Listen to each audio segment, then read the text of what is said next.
இது நடந்தது சென்னையில். பிரபலமான மருத்துவக் கல்லூரி ஒன்றில் வேலை பார்க்கக்கூடிய ஒரு பெண்ணுக்கும், அதாவது 32 வயது மதிக்கத்தக்க ஒரு பெண்ணுக்கும், பூச்சி மருந்து கடையில் வேலை பார்க்கக்கூடிய 28 வயது ஆணுக்கும் ஏற்பட்ட தொடர்புனால இவங்க 2 பேரும் சேர்ந்து மகாபலிபுரத்துக்கு போகிறதுக்கு ஒரு ட்ரிப்புக்கு பிளான் பண்ணுறாங்க. அதாவது இல்லீகல் ஹனிமூன் ட்ரிப்புக்கு பிளான் பண்ணுறாங்க. இவங்க அங்கே மகாபலிபுரத்துக்கு போகிறாங்க. அப்படி ரூமை போடுறாங்க. ரூம் போட்ட இடத்துல என்னென்ன நடந்துச்சு, என்ன கிரைம் அப்படின்றது தான் நம்ம இன்னைக்கு வீடியோவில் பார்க்க போகிறோம். ஸ்கிப் பண்ணாம கடைசி வரைக்கும் என் கூடவே வாங்க. வெல்கம் டு ஜேரஸ் லைட் அண்ட் நான் உங்கள் ஜேரஸ். நாம திரையில பார்த்துட்டு இருக்கக்கூடிய இந்த பெண்ணோட பேரு சங்கீதா. இவங்க சென்னையில் காட்டாங்குளத்தூர் அப்படின்ற அந்த ஏரியாவில் இருக்கக்கூடிய பிரபலமான மருத்துவக் கல்லூரி ஒன்றில் பணியாற்றிட்டு வர்றாங்க. காப்பாளராக பணியாற்றிட்டு வர்றாங்க. இவங்களுக்கும் இவங்களுடைய கணவனுக்கும் இடையே கருத்து வேறுபாடு நிலவி வருது. இதன் காரணமாக இவங்க தன்னுடைய கணவனை இவங்க பிரிந்து அம்மா வீட்டில் வசித்து வர்றாங்க. அது கூடுவாஞ்சேரியில் இருக்கு. நாம இப்போ திரையில பார்த்துட்டு இருக்கக்கூடிய இந்த நபரோட பேரு ஜெயராஜு. இவருடைய வயது 28. இவருக்கு திருமணமாகி ஒரு 1.5 வயதுல ஒரு குழந்தையும் இருக்கு. இந்த ஜெயராஜுவுக்கும் சங்கீதாவுக்கும் நட்பு ஏற்படுது. இவர்களுடைய நட்பு நாளடைவில் டெவலப் ஆகி காதலாகவும் மாறுது. இவர்களுடைய இந்த நட்பை தெரிந்து கொண்ட சங்கீதாவின் கணவன் சங்கீதாவை எச்சரிக்கிறாரு, கண்டிக்கிறாரு. ஆனா இந்த சங்கீதா அவர்கிட்ட இருந்து நிரந்தரமா பிரிஞ்சு அவங்களுடைய அம்மா வீட்டிலேயே தங்கி இந்த ஜெயராஜு கூட இணக்கமா பழகி வர்றாங்க.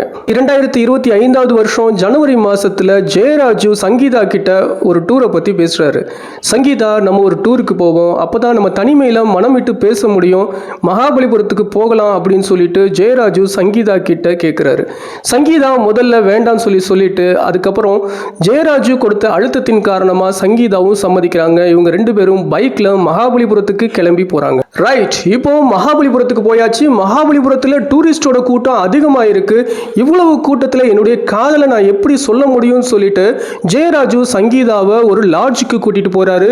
லாட்ஜில் ரூம் எடுத்து நம்ம 2 பேரும் தனிமையில் பேசுவோம் அப்படின்னு சொல்லிட்டு முடிவு பண்ணுறாங்க. அந்த ரூம்குள்ளே போய் ஜெயராஜுவும் சங்கீதாவும் தனிமையில் இருக்காங்க.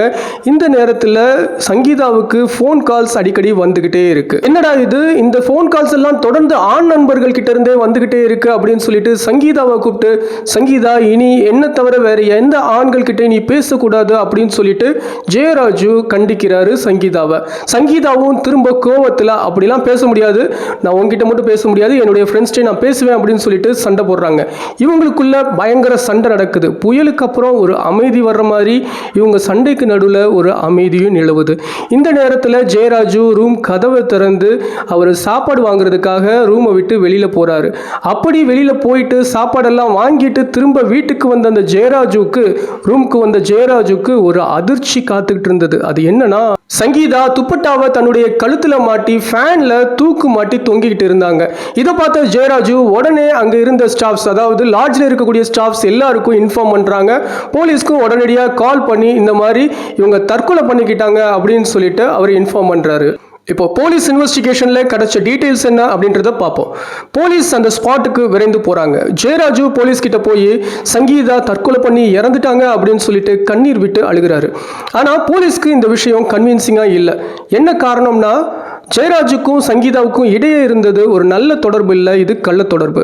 அதனால சந்தேகத்தில் இந்த போலீஸ் ஜெயராஜுவை கஸ்டடிக்கு எடுத்து விசாரிக்கிறாங்க.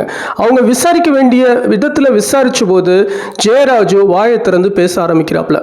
ஜெயராஜு என்ன சொல்றாப்லனா, இந்த மாதிரி சங்கீதாவை நான் தான் ஒரு டூருக்கு, அதாவது இல்லீகல் ஹனிமூன் ட்ரிப்புக்கு நான் மகாபலிபுரத்துக்கு கூப்பிட்டேன். சங்கீதா முதல்ல மறுத்தாங்க, ஆனால் திரும்ப நான் அழுத்தி கேட்டதுனால சங்கீதா என் கூட வந்தாங்க. நான் லாட்ஜில் ஒரு ரூம் புக் பண்ணேன். நாங்கள் 2 பேரும் சந்தோஷமாக இருந்தோம். ஆனால் அடுத்தடுத்து சங்கீதாவுக்கு வந்த ஃபோன் கால்ஸ் தான் என்னை ரொம்ப இரிட்டேட் பண்ணுச்சு.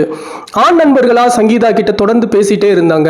நான் என்ன சந்தேகப்பட்டேன்னா, சங்கீதாவுக்கு நம்மளை தவிர வேற நிறைய கள்ள தொடர்புகள் இருக்குமோ அப்படின்னு சந்தேகப்பட்டு பொசசிவாய் தான் நான் தான் துப்பட்டாவை வைத்து சங்கீதாவோட கழுத்தை நெரிச்சு நான் கொலை பண்ணிட்டேன் அப்படின்னு சொல்லிட்டு ஒத்துக்கிறாப்ல. சங்கீதாவை அவருடைய துப்பட்டாவாலேயே அவருடைய கழுத்தை நெரித்து கொன்று ஃபேன்ல ஏதோ தற்கொலை பண்ணிட்ட மாதிரி சீனை கிரியேட் பண்ணியிருக்காப்ல. இதெல்லாம் கேட்ட போலீஸ் உடனடியாக இவரை நீதிமன்றத்தில் ஆஜர்படுத்திட்டு சிறையில் அடைக்கிறாங்க. டியர் ஜேடிஎல் இன்வெஸ்டிகேட்டர்ஸ், இப்போ உங்களுக்கான கேள்வி, கணவனுக்கும் மனைவிக்கும் இடையே சண்டை வர்றது, கருத்து வேறுபாடு வர்றது, இதெல்லாம் ரொம்பவே இயல்பான விஷயம்தான். அந்த சண்டை எதுக்காக வருது அப்படின்னு சொல்லிட்டு அந்த காரணத்தை நம்ம ஆராய்ந்து பார்க்க ட்ரை பண்ணோம்னாலே அந்த சண்டையை நம்ம அப்போவே சால்வ் பண்ணிடுவோம். ஆனால் இந்த சண்டைக்கு முக்கியத்துவம் கொடுத்து நம்ம பிரிஞ்சு போக முற்பட்டோம்னா நம்ம திரும்ப சேரவே முடியாத ஒரு நிலைக்கும் போயிடலாம். இப்படிப்பட்ட ஒரு நிலையில் நம்ம போய் நிற்கிறதுனால தான் இந்த மாதிரி கள்ளக்காதலும் கள்ள தொடர்புகளும் அதிகரிக்குது. இது என்னுடைய கருத்து. உங்களுக்கு இந்த சம்பவத்தை பற்றி ஏதாவது கருத்து இருந்ததுன்னா கமெண்ட் பண்ணுங்கள். அண்ட் இன்னொரு கிரைம் வீடியோவில் உங்கள் எல்லாத்தையும் நான் சந்திக்கிறேன். Until then, bye from your Jairus.